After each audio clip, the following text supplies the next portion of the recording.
Les conséquences des mesures prises par la Banque centrale se font sentir. La Banque centrale du Congo avait pris une série de mesures, lesquelles mesures sont salvatrices puisque ça a épaulé au moins les paniers des ménagères. Parce qu'il y avait une flambée de prix sur le marché et le dollar américain avait pris de l'ascendance sur le franc congolais. Alors la Banque centrale du Congo, comme autorité de régulation, est intervenue pour régler le marché en injectant 2 fois de plus une somme de 50 millions. Cette somme qui a absorbé une grande partie de la masse monétaire ou les francs congolais et qui a fait descendre ou rabaisser la flambée de dollars par rapport aux francs congolais. Et actuellement, les francs congolais commencent maintenant à se faire sentir, à s'apprécier sur le marché.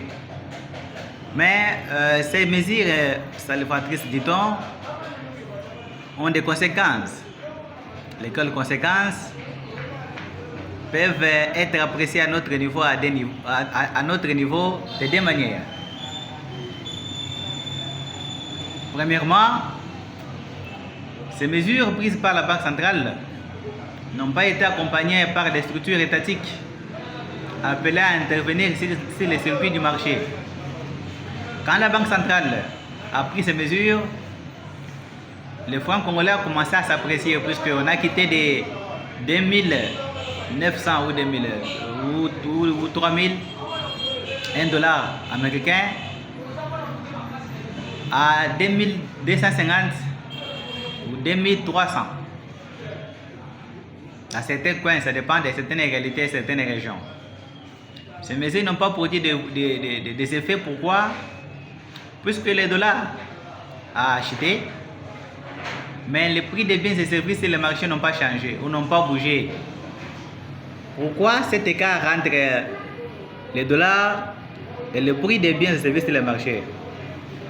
Puisque les structures censées accompagner ces mesures n'ont pas vraiment fait leur travail comme les inspecteurs économiques qui devaient marcher de boutique en boutique, de magasin en magasin, pour obliger à ce que ces magasins puissent rabattre leurs prix et fixer au taux du jour. Puisque quand les dollars montent, les commerçants montent aussi les prix.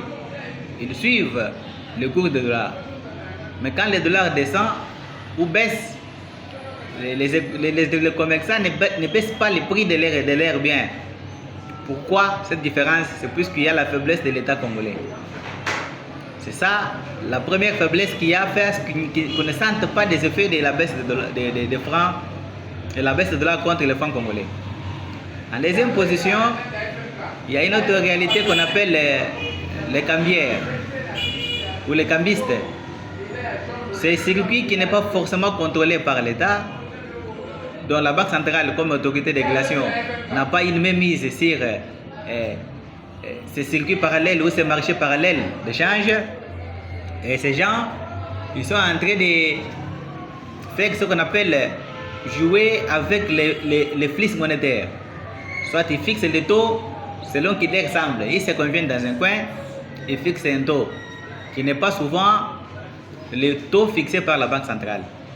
C'est aussi une faiblesse de l'État, puisque si l'État était un État pourvoyeur, il devait organiser ces gens ici en ce qu'on appelle